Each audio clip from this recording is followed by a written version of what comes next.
โปรแกรม MT4 เป็นแพลตฟอร์มที่ใช้กันนิยมกันอย่างแพร่หลายในการเทรด Forex หรือว่าจะเป็นการเทรดออปชันเดี๋ยวนี้ก็มีการใช้ MT4 กันมากขึ้นในการจะใช้โปรแกรม MT4 เนี่ยต้องมีโบรกเกอร์ก่อนโอเคขั้นแรกก็คือเข้าไปที่โบรกเกอร์ของท่านถ้าเราไม่ถนัดภาษาต่างประเทศก็ปรับเปลี่ยนเป็นภาษาไทยได้โดยแถบด้านบนตรงนี้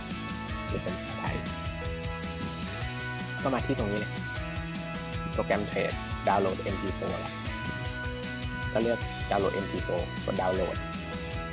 ก็จะขึ้นมาที่มุมด้านซ้ายของท่านพอดาวน์โหลดเสร็จท่านก็ดับเบิลคลิก1 ครั้งแล้วก็กดรันเสร็จ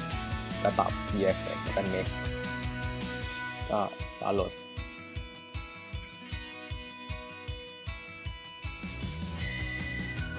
finish เนี่ยจะมี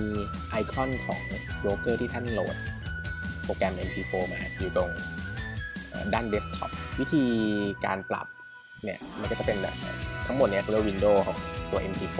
วิธีใช้ก็คือขั้นแรกท่านอาจจะต้องลองสมัครเป็นโปรแกรมทดลองเทรดก่อนใน MT4 สามารถใช้ทดลองเทรดได้นะใช้เงินปลอมก็มาที่ไฟล์ก่อนไฟล์เสร็จก็ Login to Trade Account ให้ท่านโจทย์ตัวนี้บันทึกเอาไว้ว่าบัญชีล็อกอินคือบัญชีเลขที่พาสเวิร์ดจดตรงนี้ไว้นะแล้วโบรกเกอร์จะส่งตัวล็อกอินกับพาสเวิร์ดเนี่ยไปที่อีเมลของท่านอีกครั้งหนึ่งด้วยในกรณีที่ท่านลืมจดสังเกตว่าตรงนี้นะถ้าเกิดว่าโปรแกรมมันออนไลน์หรือออนไลน์เมื่อไหร่เนี่ยจากสีแดงตรงแถบขึ้นเป็นแถบสีเขียวสลับแดงแล้วก็มีตัวเลขตรงนี้ขึ้นตรงนี้ก็แสดงว่าออนไลน์สามารถเทรดได้เรียบร้อยแล้วมาตรงเทรดก่อนเทรดนี่ก็คือจะบอกสถานะการเงินว่าตอนนี้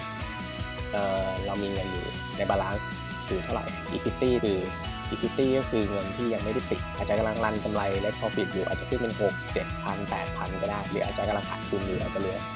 4,000 3,000 ก็ได้นะ account history นี่ก็คือเมื่อท่านเทรดไปนะครับปิดไปแล้วจะมาขึ้นเป็น account history ให้รู้ว่าท่านเทรดปิดไปแล้วบ้างแล้วกำไรขาดทุนตอนนั้นก็จะมีเรื่องของข่าวการตั้ง alert ได้ส่วนถัดมาที่สำคัญลำดับไปทีละอันเลยก็คือเรื่องของมากดที่ไฟล์จะเป็นการล็อกอินนะครับถ้าสมมติท่าน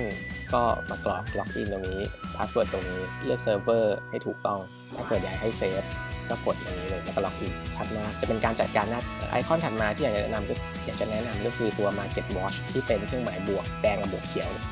มันเอาไว้สำหรับไปเลือกคู่เงินที่ในโบรกเกอร์นั้นก็จะมีหลายคู่มากเลยให้กดคลิกขวาที่แท็บตรงไหนก็ได้แล้วก็มากดเลือก Show All ตรงนี้ก็จะมาหมดเลยให้เลือกคู่เงินที่ท่านต้องการจะเทรดคู่ GU วิธีปิดตรงนี้คือคู่เงินที่ตอนแรกทางโบรกเกอร์เขาเลือกมาให้นะคลิกขวาแล้วก็ปิด close ไปเรื่อยๆสมมติว่าท่านต้องการจะเทรดคู่ GU ท่านกดคลิกขวาเลือก Chart Window มันก็จะโผล่เป็นหน้าต่างแสดง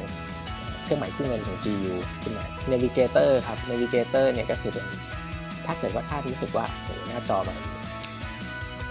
สีนี้ไม่ชอบเลยสีดำเดี๋ยวจะปรับเปลี่ยนก็ให้คลิกขวา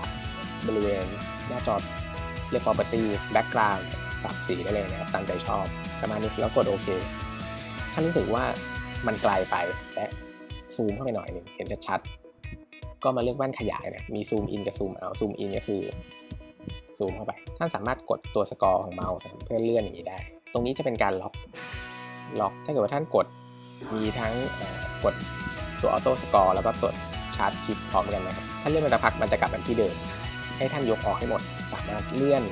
ย้อนหลังไปได้น่าจะย้อนหลังได้ประมาณ9 ปีตัวนี้คือเป็นสัญลักษณ์ของบาร์ชาร์ตใช้ส่วนใหญ่เป็น candle stick ให้มาปรับตรงนี้นะครับตรงนี้เป็นการเรียกประเภทของชาร์ตบาร์ชาร์ตแท่งเทียนลายกราฟก็ได้แท่งเทียนเนี่ยก็คาไว้ที่ตรงนี้ส่วนถัดมาเรื่องของ time frame มันจะมีทั้ง M1 M5 M15 M30 H1 H4 D1 W1 MN ความหมายก็คือนะครับ1แท่งเนี่ย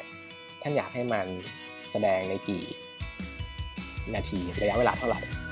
อย่างเช่นสมมุติว่าตอนนี้มันเลือกไว้ที่ H1 ก็แปลว่าอะไร1แท่งที่ท่านเห็นเนี่ยแสดงทุกๆ1ชั่วโมง1ชั่วโมงก็จะมี1แท่ง1ชั่วโมงจบก็จะมี1แท่งหลายๆครั้งนะครับเราต้องเซฟไว้นะครับเซฟไว้ก็คือไงครับมากดคำว่า template ตรงนี้นะครับแล้วก็เซฟ template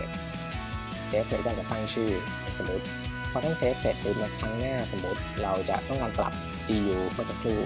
นะครับท่านไม่ต้องเสียเวลาที่จะไปนั่งคลิกขวา property ปรับสีอย่างนี้แล้วมันช้าเซฟเทมเพลตไว้แล้วก็มาที่เทมเพลตก็เลือกเลยนะเซฟไว้นะเลือกเลยมันก็จะขึ้นจอเนี่ยปรับเรียบร้อยแล้วให้เหมือนกับตัว GU เลยปรับแค่ไทม์เฟรมอย่างเดียวมาตรงนี้นะครับก็จะเป็นพวก crosshair นะครับก็เอาไว้ลากวัดระยะตัวนี้บางคนก็ใช้ประโยชน์เรื่องหนึ่งครับก็เป็นตัววัดระยะเช่นสมมติว่าจะวัดจากระยะสูงสุดต่ำสุดตรงนี้ว่ามันห่างกี่จุดตัว crosshair ก็จะแจ้งระยะพลิกก็คือตรงกลางตัวเลขด้านหน้าคือห่างกันทั้งหมด11แท่งหรือที่ล่างลงมาก็คือราคานะวันที่เคอร์เซอร์มันหยุดราคานะตรงนั้นมันก็จะปรับได้นี่คือประโยชน์ในการใช้ crosshair ตรงนี้ก็จะเป็นการตีแบ่ง period แนวตั้งตรงนี้ก็ไว้เป็นตีแนวนอนหาแนวรับแนวต้านเส้นพวกนี้ปรับสีได้โดยเอาเมาส์มาชี้ที่เส้นแล้วก็คลิกขวาแล้วก็ horizontal line ปรับสามารถเลื่อนขึ้นเลื่อนลงได้เป็นแนวรับแนวต้านได้หรือจะตีแนวเฉียงก็ได้ตีแนวเฉียงหลุดอะไรก็ว่าเล่นตามกรอบตรงนี้ก็เป็นพวกไฟโบนะไฟโบรีเทสเน้นถ้าชอบเขียนเทสก็ได้นะจะพิมพ์อะไรไปก็ได้เป็นข้อความโปรฟิตก็สามารถไว้เขียนรีมาร์คตัวเองได้ตัวนี้ก็เป็นตัวมาร์คจะมาร์คตัวสวิงไฮสวิงโลก็ได้เป็นไทม์เฟรมก็จะเห็นว่าเป็นโปรแกรมใน MP4 เนี่ยเป็นโปรแกรมที่เทมเพลตที่ใช้ค่อนข้างง่ายปรับค่าได้ตามที่เราชอบแล้วเวลาเทรดเนี่ยตรงนี้นะอีกออปชันหนึ่งที่ลืมอธิบายคือ new order ก็คือเมื่อเราต้องการจะวางออเดอร์นะให้เรากดคลิกที่ new order เครื่องหมายบวกสีเขียวแล้วเราก็กรอกล็อต stop loss TP comment การวางออเดอร์วางได้หลายแบบมากมายก็ยังไงก็ขอให้สนุกกับการเทรดอยู่ในตลาดได้ยาวนานเน้นคุณภาพเป็นหลักก็